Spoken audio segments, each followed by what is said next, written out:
সম্প্রতি ঢাকায় ঘটে যাওয়া এক অমানবিক ঘটনার পর এবার মুখ খুলছেন অভিনেতা নিলয় আলমগীর।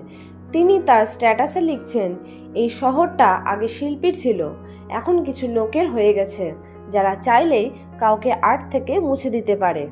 নিলয় বলেন, শুটিং করতে গিয়েও আমি একদিন হঠাৎ আটকে যাই।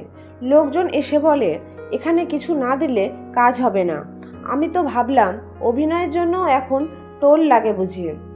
সাম্প্রতিক ঘটনায় ইঙ্গিত করে তিনি বলেন, এখন কেউ না দিলে তাকে না বলার সুযোগও দেয় না কেউ, যেন এরকম নিয়ম হয়ে গেছে, যা না মানলে বিপদ। তিনি ব্যঙ্গ করে বলেন, সবাই ক্যামেরা বের করে রাখে যেন লাইভ বিচার হয়, অথচ ন্যায়ের দেখা মেলে না। ফুটেজে সব থাকে, তবুও ফাইল খোলা হয় ধীরে ধীরে। নেট দুনিয়ায় নিলয়ের এই মন্তব্য ইতিমধ্যেই ভাইরাল।